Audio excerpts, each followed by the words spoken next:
It's probably the largest engineering project in the Arctic ever, when the United States sent lots of cargo and many thousand men to Thule to establish an airbase. Camp Century, a modern city buried deep beneath the Greenland ice, where the flag of the United States once flew with proud confidence. The world believed it was a purely scientific endeavor to conquer the Arctic, a symbol of hope in an age of global uncertainty. But its entire existence was, in truth, a carefully engineered facade designed by the Pentagon to conceal one of the most reckless military ambitions in history. A blueprint for a global strike system unlike anything the modern world had ever seen. This is an invitation to uncover the truth behind that radical plan, and to confront the consequences it has left behind for our world today.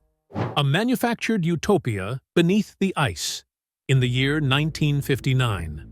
As massive Swiss-made snow milling machines known as Peter began slicing into the surface of the Greenland ice sheet, the world was introduced to a project that claimed to embody the spirit of a new era. The United States Army Corps of Engineers selected a site roughly 150 miles east of Thule Air Base to lay the foundations for Camp Century. This was not a rough military outpost of temporary tents and field shelters. It was an ambitious attempt to construct a fully functional urban living space inside one of the most hostile environments on Earth. Engineers carved out 21 main tunnels, reinforced with corrugated steel vaults and buried beneath an immense layer of compacted snow. Beneath that blinding white shell stretched miles of underground corridors, housing rows of modern prefabricated wooden buildings. These spaces were continuously heated to maintain a livable temperature of 15 degrees Celsius, even as blizzards outside screamed through the darkness at 50 degrees below zero. Every detail at Camp Century was designed to create an uncanny sense of normal life. Soldiers and scientists could visit a professional barbershop, borrow the latest books from a well-stocked library, or pray inside a quiet chapel carved directly into the ice wall. The base even featured a movie theater operating nightly and an automated laundry facility.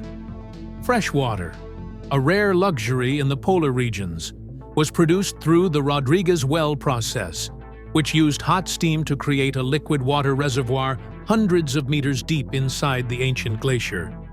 All of this daily life was powered by PM-2A, the world's first portable nuclear reactor, a technological marvel designed to be dismantled and transported by aircraft. The arrival of clean nuclear energy in such a place strengthened public belief that Camp Century was an outpost of a peaceful future, where human knowledge would finally tame nature itself.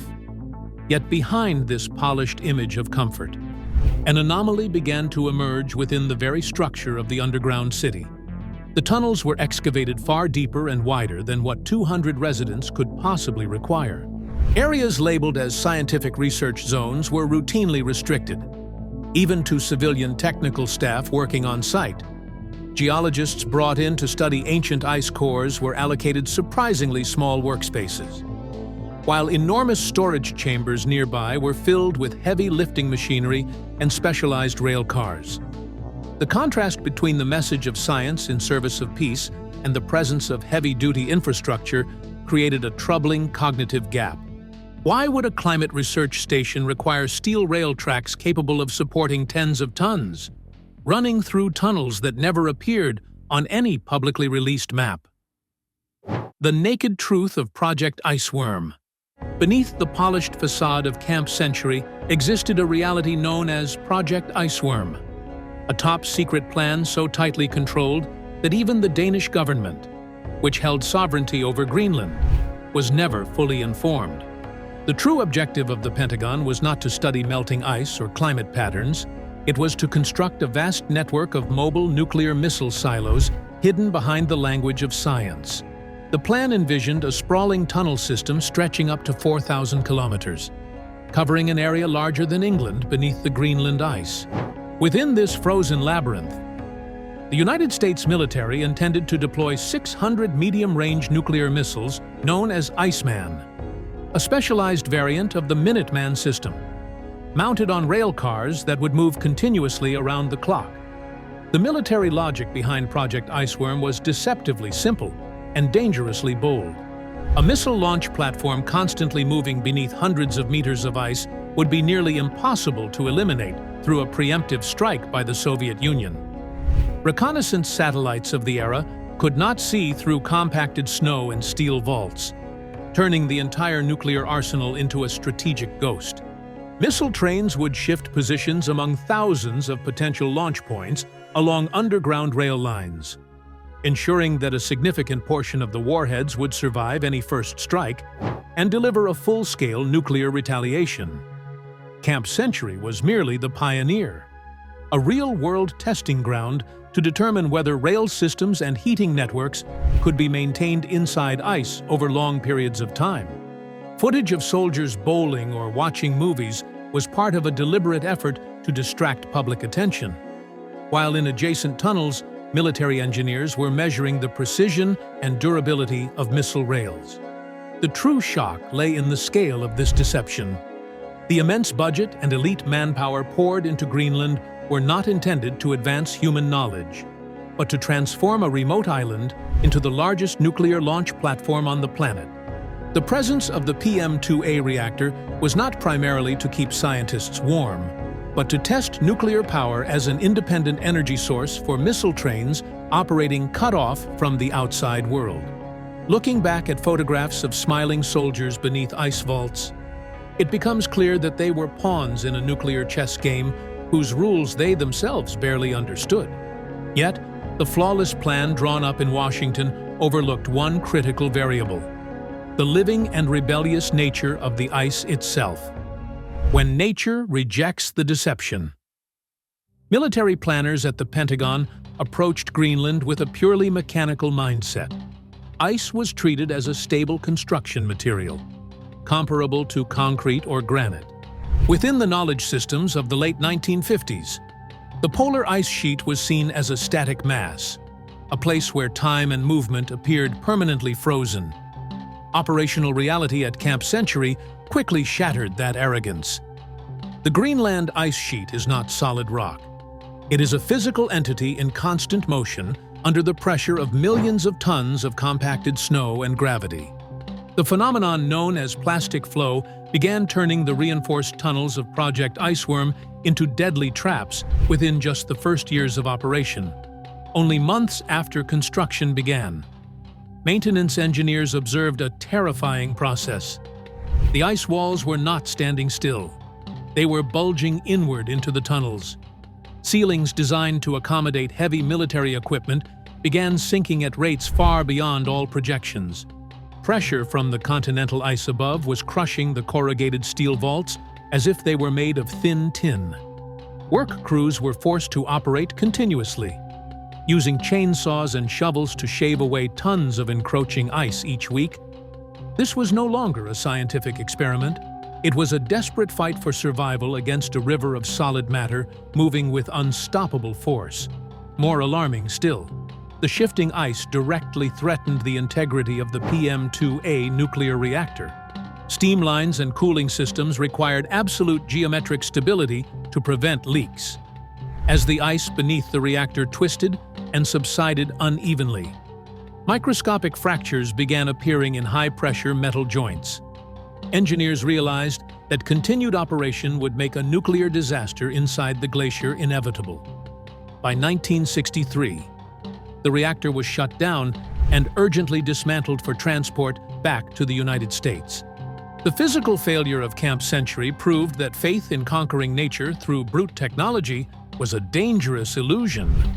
When the United States military was forced to abandon the site in 1966, retreating before the power of the ice, it left behind a catalog of secrets it believed would remain buried forever beneath meters of fresh snowfall accumulating year after year. The inventory of those who fled. In 1966, as the final soldiers departed Camp Century, an unspoken order was quietly enforced. Anything deemed too expensive or too dangerous to transport back to the mainland was to be left behind. In the mindset of military leadership at the time, Greenland was viewed as a bottomless eternal landfill. They relied on a climatic assumption that annual snowfall would continue to accumulate, pushing the entire base ever deeper beneath the surface, where sub-zero temperatures would lock everything into a permanent frozen state for all of time. With that belief, a marvel of engineering was transformed into a massive dumping ground for chemical and radioactive waste buried deep within the ice. The inventory of what was abandoned would alarm any environmental protector of the 21st century. First came roughly 200,000 liters of diesel fuel for backup generators, still sitting in corroding metal containers and flexible storage bags. Next was a large quantity of polychlorinated biphenyls, a group of synthetic organic compounds widely used in paints, insulating fluids, and plastic components throughout the base. These substances rank among the most persistent neurotoxins on the planet. They do not naturally degrade and are known to cause cancer and severe genetic mutations. Most disturbing of all were thousands of gallons of low-level radioactive wastewater from the operation of the nuclear reactor, along with radioactive isotopes still clinging to piping systems buried deep inside the ice. The silence that settled over Camp Century after 1966 was not the quiet of a historical relic. It was the silence of a deliberately concealed secret. The governments of the United States and Denmark maintained an unspoken agreement to never reopen the issue, convinced that forgetting was the most convenient solution, in their understanding at the time. Nuclear waste beneath the ice was a problem solved by deferring it to the future. What they failed to foresee was that only a few decades later, the very concept of the ice eternal would collapse under a phenomenon unknown to their era: rapid and aggressive global warming. The eternal landfill they trusted was beginning to fracture, and what had been left behind was slowly finding its way back to the surface. The rise of the nuclear specter as the world entered the 21st century. Climate change transformed Greenland from a frozen vault of secrets into a slow but irreversible melting furnace. Modern scientists, led by Professor William Colgan, conducted simulations and field measurements in 2016 to assess the condition of Camp Century. The results shattered the false sense of security held by governments for decades. The ice covering the base was not thickening as predicted in the 1960s. Instead, it was melting at an alarming rate. Surface meltwater did not simply flow away. It seeped downward into deeper layers of compacted snow through a physical mechanism known as a firn aquifer. This process turned the glacier into a perfect transport system for toxins. As meltwater reached the depth of Camp Century tunnels, it began dissolving PCB compounds from flaking paint, mixing with leaking diesel fuel, and carrying radioactive isotopes from old wastewater. Rather than remaining trapped within solid ice crystals, these contaminants now exist in a liquid solution, silently moving through internal water channels inside the glacier. This is the horror implied by the title. A military secret of the past is rising again as a biological weapon aimed directly at the present ecosystem. These toxins are projected to reach the ocean near the coast, close to Thule, where they will enter the Arctic food chain. The biological consequences form a prolonged nightmare. Plankton absorb PCBs and radioactive material. Small fish consume the plankton. Seals eat the fish. At the top of the chain, polar bears and indigenous Inuit communities absorb the highest concentrations through the process of biological accumulation. What was once presented as a city of the future has become a biological time bomb, releasing death silently through every drop of meltwater. The betrayal of science and military ambition is no longer a political theory. It is a biochemical process unfolding in real time, turning daily meals in the polar regions into delayed poisons from the Cold War era. As this secret comes into the open, a larger question emerges: who will step forward to stop this flow of death? When responsibility has been neglected for more than half a century, The deadlock of responsibility. When scientific reports warning of contamination risks from Camp Century became widely public, a legal and diplomatic battle erupted within the unsettling silence of the global superpowers. At this stage, the horror no longer resided in physical substances, but in the paralysis of the global political system itself.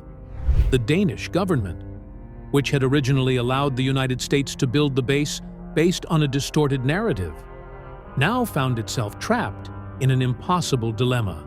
Denmark lacked both the financial resources and the technological capacity to carry out a massive intervention within the Greenland ice sheet to recover the waste, while the United States government relied on a document signed in 1951 to deny any present obligation to clean up the site. That document, the 1951 Defense Agreement between the United States and Denmark, granted Washington the right to operate military bases on Greenlandic territory, yet remained deliberately vague regarding environmental restoration after withdrawal. The United States argued that it had legally transferred the base back to Denmark upon departure in 1966, and that any consequences arising from later climate change fell under the responsibility of the sovereign nation. Greenland itself, engaged in an ongoing struggle for full self-governance, viewed the situation as a textbook example of environmental domination by former colonial powers. This standoff produced a condition best described as responsibility paralysis. Every party acknowledged the danger, yet no one was willing to sign a multi-billion-dollar check to address the ruins of the past. The true terror of this chapter lies in a stark realization. Humanity can construct a nuclear city in an instant, driven by power and fear, yet spend decades arguing over who should hold the broom to clean it up. The nuclear specter of Project Iceworm continues to melt into the ocean, while legal codes and international treaties remain preoccupied with definitions and wording. This stands as the clearest demonstration of the fracture between technological advancement and moral responsibility. If an environmental disaster emerges from Camp Century, it will not merely represent a failure of engineering, it will mark a collapse of faith in the promise that powerful nations will protect smaller allies and the shared planet. What we are witnessing is a dangerous precedent, one in which military mistakes of the past are allowed to become catastrophes of the future, simply because of administrative barriers. A warning from the frozen depths. Camp Century today is no longer a city. It is a monument to the arrogance of the 20th century. The story of Project Iceworm and the scientific performance staged in Greenland teaches a costly lesson about human limits and the inseparable connections of this planet. We once believed we could freeze our problems away, that there existed corners of Earth vast and cold enough to swallow every crime and secret. Greenland is now reminding us that Earth is a closed system, where nothing ever truly disappears. It only changes form and waits for the right moment to return. As the first radioactive droplets begin to reach the ocean, they carry a message announcing the end of an age of arrogance, an era in which humanity believed it could deceive both allies and nature without consequence. Camp Century is only one among thousands of abandoned military bases scattered across the world after the Cold War. How many other Project Iceworm equivalents are waiting to emerge beneath tropical forests, within ocean depths, or under the ice of Antarctica? The truth of the nuclear city beneath Greenland is not merely a historical tale of deception. It is an urgent warning for the present. We cannot continue building the future upon foundations of dishonesty and neglect. Sooner or later, the ice that conceals the truth will melt, leaving behind a raw and painful reality that no technology can undo in time. The final image of Camp Century is not illuminated tunnels glowing with electric light. It is darkened droplets of water carrying the breath of nuclear ambition, silently finding their way back to collect the debt humanity borrowed from its own past.